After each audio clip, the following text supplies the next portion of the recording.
আল্লাহর ঘরের কালো গিলাফ আর মদিনার সবুজ গম্বুজ যে দেখে নাই, যেই চোখ, হে দেখলো কি?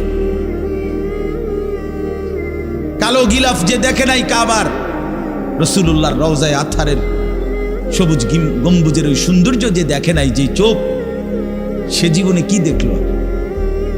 আমার একবার মক্কা শরীফ এক লোক উমরার সময়, বাংলাদেশি এক লোক দৌড়াইয়া আমার আয়সা জড়াইয়া ধরছে, ধরাইয়া কাঁদা দিছে, বলছে হুজুর আমি আপনার এক কথার কারণে হজে আসছি, উমরায় আসছি। আমি বললাম মানে? এই কথাইটা আমি এটা শুনছি আজ আপনি বলছেন যে এই চোখ কাবার কালো গিলাফ দেখে নাই, রাসূলুল্লাহ সাল্লাল্লাহু আলাইহি সাল্লামের রওজায়ে আতহারের সবুজ গম্বুজ দেখে নাই, সে দেখলো কি? আর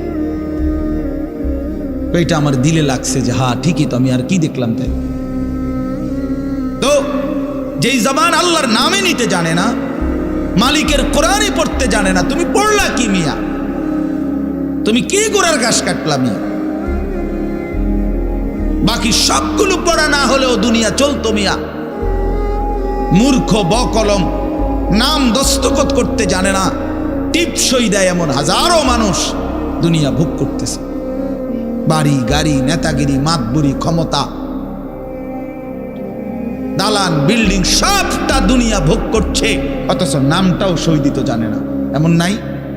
বলেন না এমন নাই? তো সে কোন যোগ্যতায় দুনিয়া ভোগ করছে? সে কিভাবে দুনিয়া ভোগ করতেছে? যদি বলেন সে সমাজে তার কোনো মান সম্মান, আরে না মিয়া, বহুত নেতাদের মাতবর সমাজের, সে তো মূর্খ, টাকার জোরে ক্ষমতা দেখাচ্ছে, এমন মানুষ নাই? তো তাইলে এই জন্য বাপ আবারও অনুরোধ করছি আমি, অর্থ হইলে অপমান করা না, জেনারেল শিক্ষা নিষেধ করা না। আমি তো কুমিল্লা ভিক্টোরিয়া কলেজ থেকে মাস্টার্স পাশ করছি, সায়েন্স বিজ্ঞান বিভাগ থেকে দাখিল পাশ করছি।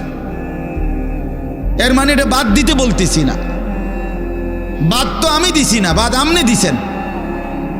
কথা বুঝেন নাই? বাদ আপনি দিছেন, আল্লাহর কোরআন বাদ দিছেন, রাসূলুল্লাহ সাল্লাল্লাহু আলাইহি সাল্লামের সুন্নাহ বাদ দিছেন। এতগুলো পড়ছেন, ধন্যবাদ আপনাকে। এটা পড়লেন না কেন? এতগুলো শিখতে পারলেন, এত লক্ষ টাকা খরচ করতে পারলেন, 4 বছরের মেডিকেলের জন্য, 6 বছরের মেডিকেলের জন্য এক বাপ তার ছেলেটার জন্য, মেয়েটার জন্য কত লক্ষ টাকা খরচ করছে, তার কোনো কুল কিনারা আছে মিয়া?